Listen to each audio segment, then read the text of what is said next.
Hello नमस्कार दोस्तों, welcome back to my channel. दोस्तों आज का हमारा टॉपिक है हाउ टू इन्वेस्टमेंट। तो दोस्तों इस वीडियो में हम यह डिस्कस करेंगे कि आपको कैसे करना है, कब करना है, कितना करना है और कहां पर करना है। सो दोस्तों बहुत से लोग ऐसे हैं जो एक प्राइवेट जॉब करते हैं या एक अपना छोटा मोटा एक कोई बिजनेस करते हैं, लेकिन अभी प्रेजेंट टाइम पर उनके पास सेविंग के तौर पर कुछ भी नहीं होता।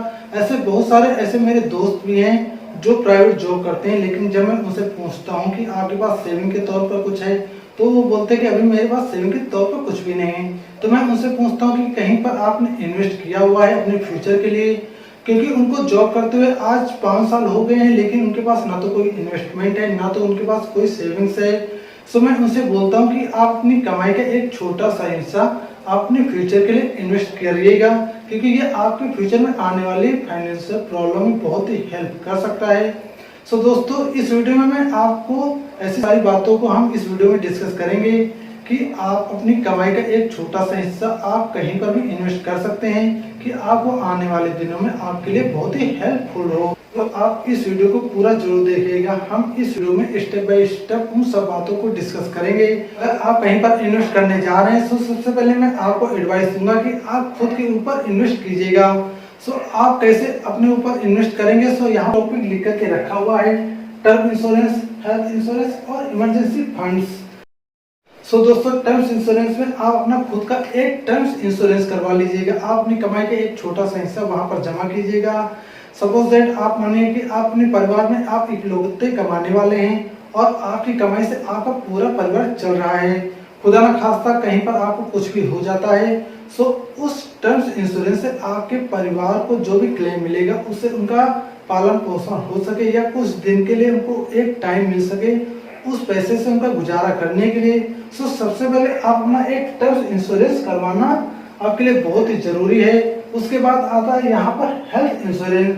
सो दोस्तों जैसा कि आप जानते हैं कोविड के टाइम पर जब कोविड आया हुआ था, उस टाइम पर जिन लोगों का हेल्थ इंश्योरेंस नहीं था उनकी पूरी सेविंग्स के हेल्थ ट्रीटमेंट में चली गई और उनके सामने फाइनेंशियल प्रॉब्लम बहुत सी मैंने देखी है। आपने न्यूज में पढ़ा होगा कि बहुत से लोगों के पास अपना ट्रीटमेंट करवाने के लिए पैसे नहीं है। सो सबसे पहले आप यहाँ पर आप अपना हेल्थ इंश्योरेंस करवाएंगे, आप अपने बाल बच्चों का हेल्थ इंश्योरेंस करवाएंगे, आप अपने माता पिता का आप उनके अनुसार उनका एक हेल्थ इंश्योरेंस करवाएंगे।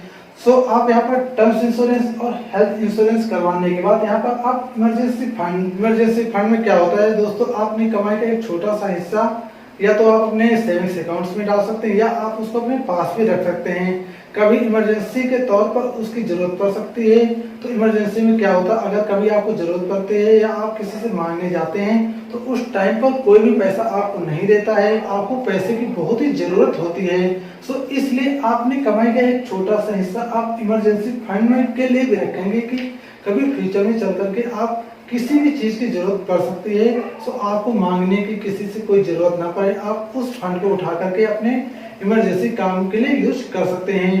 सो दोस्तों ये तो हो गए आपके पर्सनल इन्वेस्टमेंट जहां पर आप अपने खुद के ऊपर इन्वेस्ट करेंगे। ये तो हो गया आपकी पर्सनल इन्वेस्टमेंट। आगे चल करके हम ये डिस्कस कर लेते हैं कि आपको कहां पर इन्वेस्ट करना है, कैसे करना है, कब करना और कितना करना है। उन सब बातों को हम आगे चल करके डिस्कस करते हैं।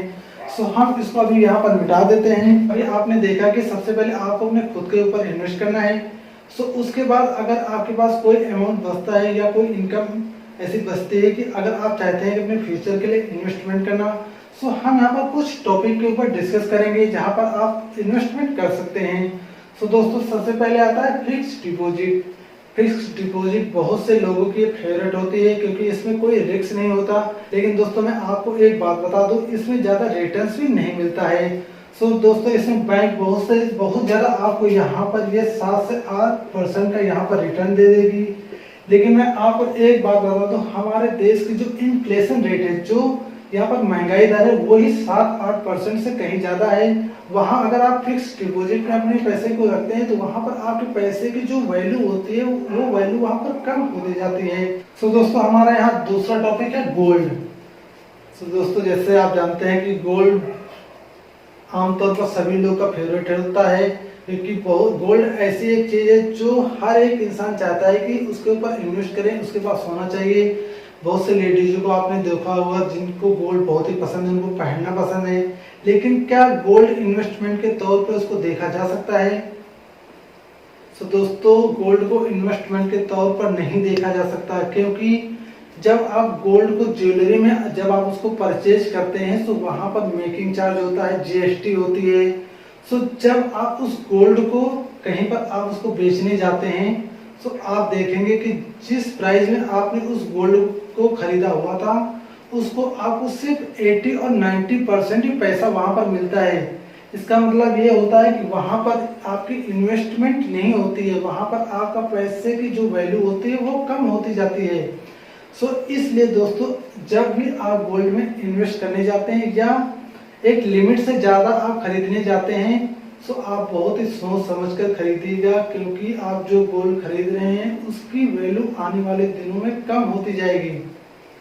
हाँ, अगर आप कहीं आप उसको ऑनलाइन अगर आप गोल्ड को परचेज करते हैं, क्योंकि ऐसे बहुत सारे प्लेटफॉर्म हैं जहां पर आप जाकर के ऑनलाइन गोल्ड को परचेज कर सकते हैं और वहीं पर आप एक अच्छा खासा रिटर्न लेकर के अगर आप उसको 10 से 15 साल के लिए होल्ड करते हैं तो वहीं पर जाकर के आप उसको सेल कर सकते हैं। लेकिन अगर आप चाहें कि आप उसको ज्वेलरी में खरीद करके उसके ऊपर आप अपनी इन्वेस्टमेंट करें तो वो आपकी इन्वेस्टमेंट नहीं होगी, वहां पर आपके पैसे की वैल्यू लगातार वहां पर माइनस होती जाएगी। इसलिए और गोल्ड में दोस्तों यहाँ पर ज्यादा से ज्यादा आपको 8 से 9% का आपको रिटर्न भी मिल जाएगा। अगर आप कहीं ऑनलाइन जाकर के आप उसको परचेज करते हैं या आप उसके ऊपर जाकर के इन्वेस्टमेंट करते हैं तो वहां पर भी आप देखेंगे कि आपको 8 से 9% से आपको ज्यादा का वहां पर रिटर्न नहीं मिलेगा। रियल एस्टेट में अगर आप इन्वेस्टमेंट करने जाते हैं तो वहां पर आपको एक अच्छे खासे अमाउंट की जरूरत होती है।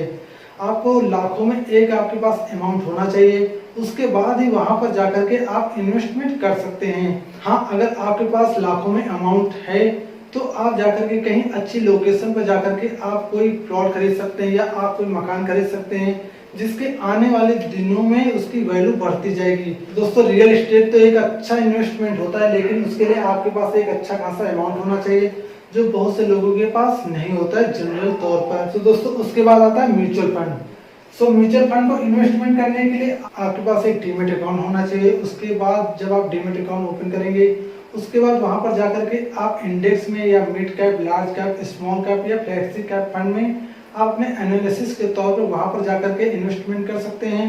दोस्तों म्यूचुअल फंड के बारे में मैं आपको आने वाले दिनों में एक डिटेल्स में वीडियो बनाऊंगा कि म्यूचुअल फंड होता क्या है, कैसे आपको वहां पर इन्वेस्ट करना है, कैसे आप वहां पर एसआईपी और लमसम में इन्वेस्ट कर सकते हैं, म्यूचुअल फंड को कौन हैंडल करता है, कितना रिटर्न परसेंटेज मिलता है। इसलिए मैं आपको सजेस्ट करूंगा कि आप म्यूचुअल फंड में जाकर के इन्वेस्ट करें। अगर आप पैसे को ग्रो नहीं करना चाहते हैं तो आप यहाँ पर फिक्स डिपॉजिट और गोल्ड में इन्वेस्ट कर सकते हैं। अगर आपके पास एक अच्छा खासा अमाउंट है सो आप रियल एस्टेट में जाकर के इन्वेस्ट कर सकते हैं, यहाँ पर आपको कोई भी रिस्क नहीं है।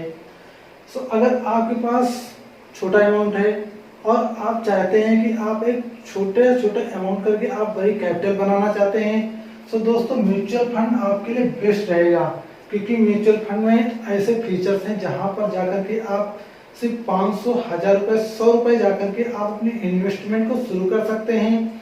और आप म्यूचुअल फंड को जितना लंबा आप वहां पर होल्ड करते हैं कंपाउंडिंग के थ्रू वहां पर आपको वहां पर रिटर्न परसेंटेज मिलता है। म्यूचुअल फंड में अगर आप कंटिन्यू 10 से 15 साल के लिए हर महीने अगर 500 रुपए भी इन्वेस्ट करते हैं तो आप लास्ट में जाकर के देखेंगे कि कम से कम आपको 40 से 50 लाख रुपए का इन्वेस्टमेंट मिलता है। इसके बारे में भी आपको टेंशन लेने की कोई जरूरत नहीं है।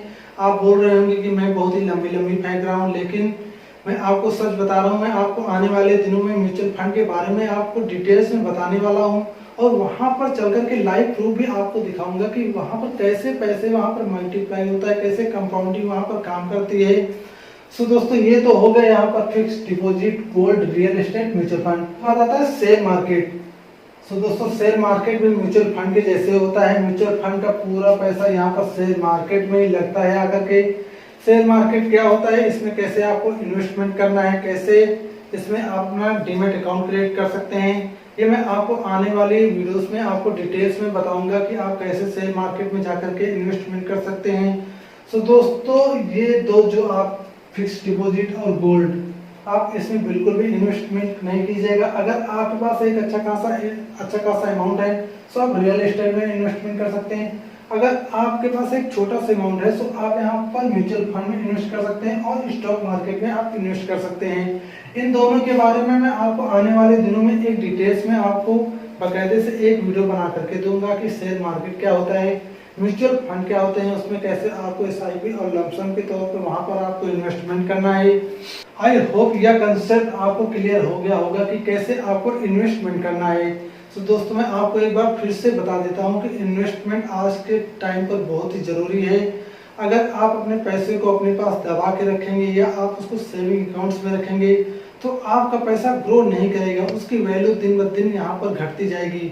सो आप अपने पैसे को ऐसी जगह इन्वेस्ट कीजिएगा जहाँ पर वो पैसा आपको फ्यूचर में काम दे।